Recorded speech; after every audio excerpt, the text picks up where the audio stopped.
आपल्या यूट्यूब चॅनलमध्ये तुम्हा सर्वांचे अगदी मनापासून स्वागत करते। तर फ्रेंड्स, आज आपण थोडक्यात फोटो केक विषयी माहिती जाणून घेऊयात। तर आज जो मी केक करणार आहे तो फोटो केक, मग त्या फोटो केकसाठी लागणारी जी शुगर प्रिंट आहे ती कुठून आणायची, तसेच ती कुठे मिळते, तसेच ती कुठे स्टोअर करायची, नंतर जर आपण ती आईस केकवरती डेकोरेट केल्यानंतर ती किती वेळानंतर मेल्ट होते, असे खूप सारे प्रश्न आपल्याला फोटो केक करताना पडतात। तर या साऱ्या प्रश्नांची उत्तरे मी या व्हिडिओमध्ये दिलेली आहेत। सो फ्रेंड्स, त्यामुळे आपला हा व्हिडिओ आहे तो शेवटपर्यंत पाहायला नक्की विसरू नका। चला तर मग फ्रेंड्स, आपल्या या व्हिडिओला सुरुवात करू। तर आज जो मी केक करते तर तो 1.5 किलोचा स्क्वेअर शेप करते। सो त्यामुळे मी 9 इंचच्या टीनमध्ये चॉकलेट केक बेक करून घेतलेला आहे आणि आता या केकच्या मी 3 लेयर करून घेतलेले आहेत। आणि आता या केक बोर्डवरती मी थोडीशी व्हिप क्रीम लावून घेतली आणि त्याच्यावरती आपल्या या केकची पहिली लेयर आहे तर ती ठेवून घेतलेली आहे। आणि आता यानंतर आता या लेयरवरती मी व्हिप क्रीम आहे तर ती स्प्रेड करून घेते आहे। तर या केकसाठी मी 12 बाय 12 या साईजचा केक बोर्ड आहे तर तो यूज केलेला आहे।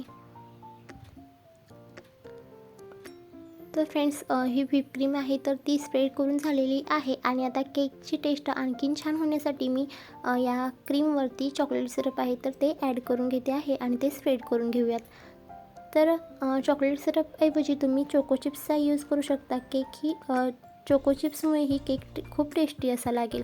तर फ्रेंड्स बघा, आता सेम याच पद्धतीने मी केकची दुसरी लेयर ही ठेवून घेतली आणि त्याच्यावरती ही व्हिप क्रीम आणि चॉकलेट सिरप आहे तर ते ॲड केलेलं आहे।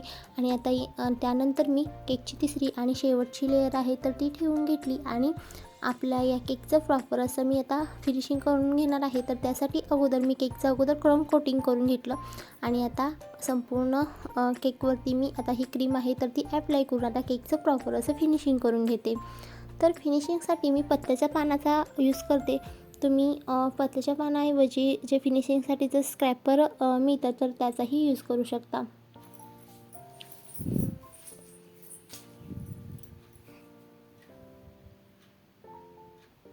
तर आपण जे राऊंड शेपचे केक करतो तर त्या केकपेक्षा हे हार्ट शेप किंवा हा स्क्वेअर शेपचा जो केक असतो तर त्याचं फिनिशिंग करणं थोडंसं डिफिकल्ट होतं। खूप सारा वेळ आपल्याला हे फिनिशिंग करण्यासाठी म्हणजे लागतो।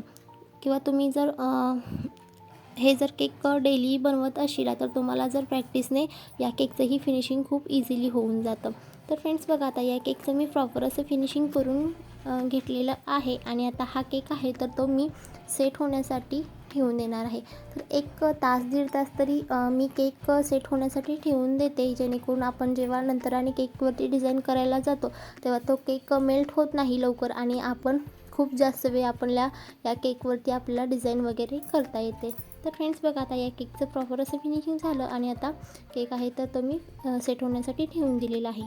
आता यानंतर फ्रेंड्स, आता या केकसाठी लागणारी जी शुगर प्रिंट आहे तर ती कुठून आणायची, तर कोणत्याही बेकरीमध्ये किंवा मोठ्या बेकरीमध्ये किंवा केक मटेरियल शॉपमध्ये ही जी शुगर प्रिंट आहे तर ती इझिली मिळून जाईल। तर ही शुगर प्रिंट आहे तर ती मला 150 रुपीजला मिळालेली आहे, म्हणजे 150 रुपीजला, आणि ही 7.5 बाय 8 या साईजची आहे। तर फ्रेंड्स बघा, आता मला ज्या साईजमध्ये ही जी प्रिंट हवी आहे तर त्या साईजने मी ही कट करून घेते आहे। तर ही जी मी प्रिंट आहे तर ती मी आपला जो केक आहे तर त्याच्यावरती जेव्हा कस्टमर आपल्याकडे केक न्यायला येतात तर ते यायच्या अगोदर 1 तास ते अर्धा पाऊण तास अगोदरच फक्त मी या केकवरती मी ॲप्लाय करत असते, जेणेकरून ही जी प्रिंट आपण जर केकवरती जास्त वेळ ठेवली आणि फ्रीजमध्ये जर केक ठेवला तर खूप वेळाने आपली जी प्रिंट आहे तर ती मेल्ट होते आणि हा जो शुगर प्रिंटचा पेपर आहे ना तर तो मेल्ट होऊन जातो। सो त्यामुळे जेव्हा कस्टमर येणार असतात तर त्याच्या अगोदर तुम्ही एक अर्धा ते पाऊण तास किंवा जास्तीत जास्त तासभरच हा केक आहे तर तो फ्रीजमध्ये ठेवू शकता। तर तुमच्या जर शुगर प्रिंटची क्वालिटी खूपच छान असेल तर तुम्ही यापेक्षा जास्त वेळ ठेवू शकता। मग त्यासाठी तुम्ही जिथे कुठे ही शुगर प्रिंट मिळते तुमच्या इथे तर त्या शुगर प्रिंटची क्वालिटी छान आहे का, म्हणजे क्वालिटी एकदम चांगली आहे का हे चेक करून मग ती प्रिंट आणा. कारण माझ्या बाबतीत असं झालं होतं की मी ही जी प्रिंट आणते तर याच्या अगोदर एका वेगळ्या केक मटेरियल शॉपमधून प्रिंट आणत होते, तर त्यांच्या जी शुगर प्रिंटची क्वालिटी होती ना ती खूप लो होती. आणि जेव्हा मी केकवरती ॲप्लाय करायला जायचे तेव्हा ती प्लास्टिक शीटमधून ती प्रिंट आहे तर ती म्हणजे ती बाहेर निघायचीच नाही आणि ती प्लास्टिक शीटलाच चिकटून राहायची किंवा त्याचे तुकडे पडायचे. सो त्यामुळे ना जी शुगर प्रिंट आणतो ना त्याची क्वालिटी चांगली आहे का हे चेक करून तुम्ही नक्कीच आणा. तर फ्रेंड्स बघा, आता ही जी प्रिंट आहे तर ती मी केकवरती ठेवलेली आहे आणि आता यानंतर मी या केकच्या कडेने चॉकलेट गनाशने ड्रिपिंग करून घेते आहे.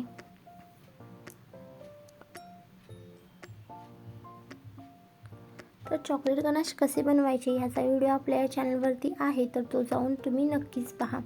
म्हणजे जेव्हा आपण होममेड चॉकलेट गनाश ड्रिपिंग करतो ना तर ते खूप सुंदर असे होऊन जाते.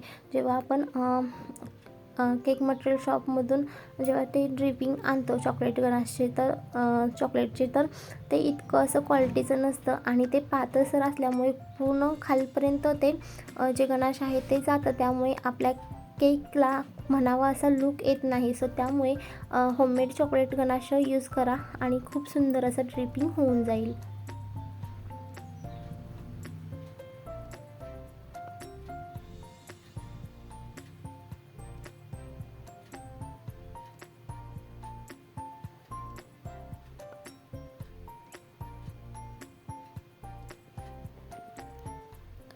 आता हे ड्रिपिंग झालेलं आहे आणि आता यानंतर नुरवण या नोझलने आपण केकच्या जे आपले कोपरे आहेत या स्क्वेअर शेप केकचे, तर त्या कोपऱ्यांवरती आपण नुरवण या नोझलने काही रोजेट बनवून घेऊयात.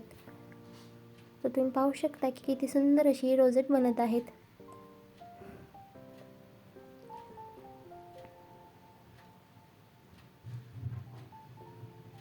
तर आपले हे रोजेट आहेत तर ते बनवून झालेले आहेत आणि आता यानंतर मी एका स्टार नोझलने मी आता या जे आपण रोजेट बनवलेले आहे त्याच्यामध्येच बॉर्डर बनवून घेते आहे. तर या नोझलवरती नंबर नाही आहे, पण या नोझलने ना खूप सुंदर अशी डिझाईन होऊन जाते. सो त्यामुळे तुम्ही कोणत्याही केक मटेरियल शॉपमध्ये गेला आणि एका मोठ्या साईजचं स्टार नोझल जर यूज केलं ना खूप मस्त अशी ही डिझाईन होऊन जाईल.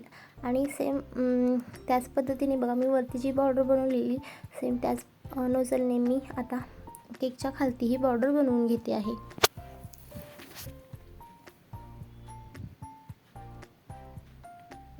तर आता या केकची बॉर्डर ही बनवून झालेली आहे आणि आता यानंतर मी लिप नोझलचा यूज करून जे आपण व्हाईट रोजेट बनवलेली आहे तर त्याच्या शेजारी मी अशा पद्धतीने पाणी बनवून घेत आहे. तर जेही मी आता पाणी बनवत आहे तर त्यामध्ये हा जो ग्रीन कलर आहे तर त्या ग्रीन आपण जी व्हाईट क्रीम आहे तर त्यामध्ये ग्रीन प्लस येलो कलरचे 1-2 थेंब जर ॲड केले ना खूप मस्त असा मेहंदी कलर टाईप हा आपला पानांचा कलर होऊन जातो. सो त्यामुळे नक्कीच ही ट्रिक ही नक्कीच यूज करून पहा.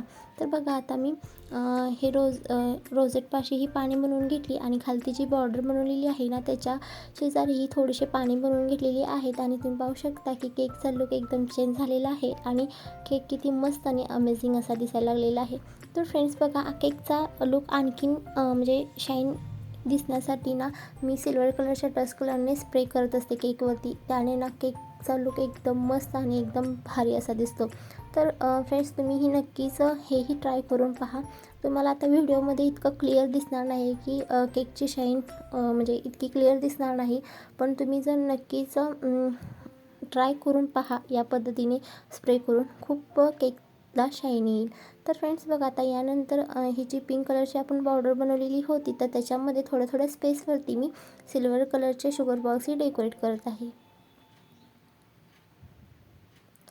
तर आता वरती बॉर्डरवरतीही डेकोरेट करून झाल्यानंतर आता खालती जी मी पाने बनवलेली आहेत ना बॉर्डरपाशी खालच्या बॉर्डरपाशी तर तिथेही मी हे शुगर बॉल्स आहेत तर ते डेकोरेट करून घेतले आणि आपला केक आहे तो किती मस्त असा दिसायला लागलेला आहे. तर फ्रेंड्स आजचा हा केक आहे तर तो फ्रेंड्स तयार झालेला आहे आणि हा केक तुम्हा सर्वांना कसा वाटला ते मला कमेंटमध्ये नक्की सांगा. आणि हो, केक जर आवडला तर व्हिडिओला लाईक करा आणि हा व्हिडिओ आहे तो जास्तीत जास्त लोकांपर्यंत शेअर करा.